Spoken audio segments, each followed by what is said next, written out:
In the dense darkness of the forest, the wind howled with eerie, dry, and twisted sounds, like faint laughter emanating from a place that seemed either distant and deep or alarmingly close. Tristan turned on his flashlight, the weak yellow beam cutting through the blackness toward the source of the noise.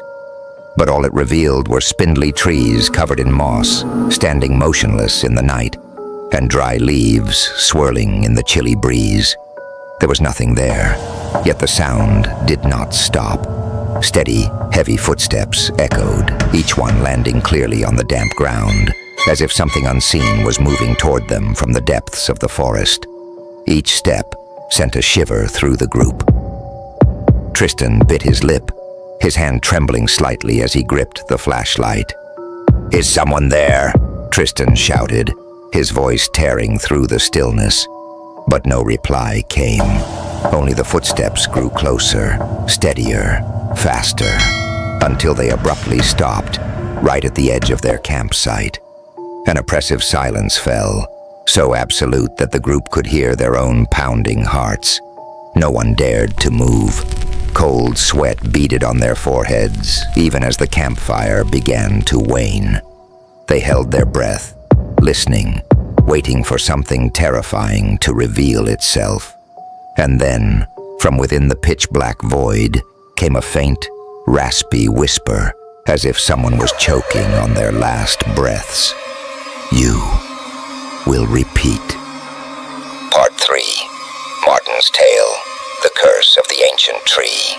No one spoke a word after Theresa's story, as if they all understood that silence was their last line of defense, preventing them from disturbing something lurking in the darkness. Each sat frozen, their minds in turmoil, while the crackling of the campfire deepened the heavy atmosphere. They only dared to exchange glances, their eyes filled with worry and suspicion, as if the darkness had invaded even their most hidden thoughts. The night descended like an invisible net, tightening around them, making every movement feel labored and heavy. Tristan cleared his throat, the dry sound cutting through the stillness like misplaced footsteps in a deep forest, only adding to the tension. He tried to dispel the fear gnawing at their minds, but his voice betrayed a hint of trembling. "Who's next?" Martin's gaze swept over the group, his eyes cold and unreadable, his lips curled into a faint, ambiguous smile, devoid of warmth, only a shadowy, unfathomable chill. "I'll tell a story," Martin said, his low voice echoing as though from a distant place, carrying a frostiness that chilled the air. All eyes turned to him, but he remained motionless, his gaze distant, as if the tale he was about to tell had existed for a long time, waiting to be unearthed. There was a small village deep in a dense forest. Martin began, his tone low and resonant. The trees there formed a thick canopy, blocking out all sunlight, and every step taken into the woods was steeped in tales of terror passed down through generations. At the heart of the village stood a massive ancient tree, its cracked trunk and tangled roots rising like enormous snakes coiled tightly against the earth. No one knew how long it had been there, but everyone feared it, avoiding it as if it harbored a power far beyond human understanding. They called it a name that sent a chill through the air whenever spoken: the Tree of Madness. Martin paused, allowing the soft rustling of the wind through the leaves to fill the silence, as though the forest itself was holding its breath, listening to his words. The group sat as still as statues, their hearts pounding in their chests, their eyes fixed on Martin. He continued, his voice deep and laden with the weight of an ancient secret, buried in darkness. The villagers believed that the tree's shadow carried a curse. Anyone who unknowingly sat beneath its shade would become prey to nightmares, dreams they couldn't comprehend, but which twisted their minds and gradually led them into an abyss of despair. These dreams weren't merely terrifying. They corroded the soul, planting the notion that death was the only escape from the torment. And usually, within 7 days, the cursed individual would take their own life, unable to resist the pull of the darkness. Martin lowered his head, his gaze fixed on the flickering embers of the dying fire, glowing red like the horrors he was about to unveil. His voice dropped further, heavy with dread. "These dreams, they weren't ordinary," he said, his words slow and dripping with terror that sent a chill down everyone's spine.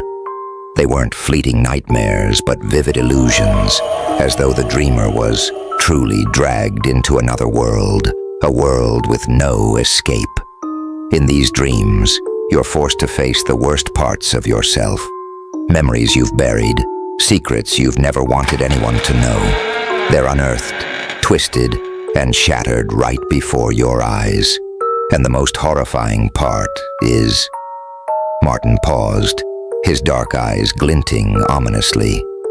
These visions repeat endlessly, over and over, with no end. The dreamer sees themselves slitting their throat, leaping into an abyss, or setting themselves ablaze, again and again. And when they wake up, the scars of the dream remain, as if what they experienced wasn't just an illusion, but reality. The atmosphere sank into a dense, suffocating silence.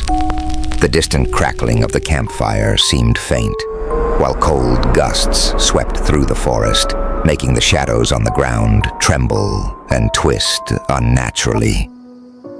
Martin continued, his voice low, but as sharp as a blade. No one can escape those dreams. They don't simply vanish when you open your eyes. No matter how far you run, the darkness clings to you, lurking in every slumber. And each night, it drags you closer to the edge of madness, until... He didn't need to finish. Everyone understood. Until death becomes the only escape.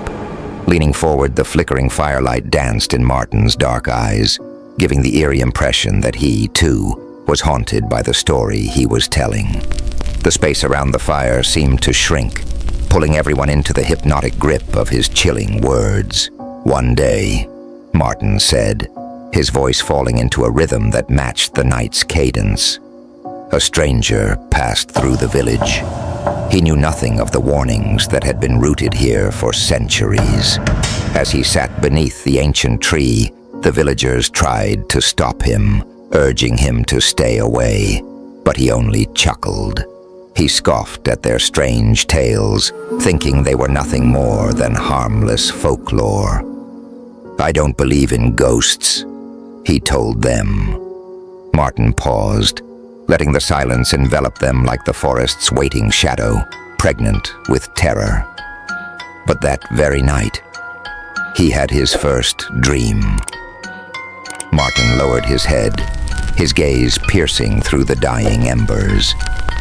He dreamt of wandering a bizarre, otherworldly forest, where everything was shrouded in an oppressive, pitch-black darkness. The trees around him were no longer trees, but skeletal figures with twisted branches resembling gnarled, dead fingers. Amidst the suffocating void, he encountered a version of himself. That version of him was hollow. Its eyes were empty, sunken pits devoid of life, and its face twisted into a grotesque, deranged grin. It tossed him a rope and whispered in a voice so faint, it seemed to echo only in his mind. "It's time." The wind whistled softly through the trees, carrying the story further into the night, pushing shadows closer to the fire. Martin pressed on, his voice deep and heavy, carrying the weight of an unseen phantom pressing down on their chests. He kept dreaming the same dream, each night clearer, each time more horrifying. The darkness seeped into every corner of his mind, blurring the lines between reality and delusion. The twisted laughter of his eerie doppelganger echoed relentlessly in his head, urging him to fulfill its demand. And every morning he would wake with the sensation of the rope tightening in his hand. as if it had always been there. On the seventh night, Martin lowered his voice, drawing out each word like an incision into the listeners' minds. They found him hanging from the branch of the ancient tree, the rope coiled around his neck like a noose of inescapable fate. His eyes remained wide open, as though he had seen something far more horrifying than death itself. On his lips was a twisted, distorted grin, cold, unearthly, and mocking, as though it had come straight from hell. As Martin finished, the air seemed to hold its breath. Only the faint whisper of the wind wove through the leaves, while the feeble campfire flickered, casting erratic shadows that danced like restless spirits caught in some invisible frenzy. The weight of the story hung thick in the air, stifling and trembling, as though the curse had slithered into reality, weaving itself into the minds of everyone present. Suddenly, an unexpected gust of wind surged through, swallowing every sound. The fire extinguished instantly, leaving them enveloped in a cold, velvety darkness. The group jolted, their breaths shallow and erratic, as an icy chill swept over them like frozen fingers caressing their spines. For a fleeting moment, everything fell deathly still. Even the wind seemed to halt, yielding to a suffocating, sinister silence.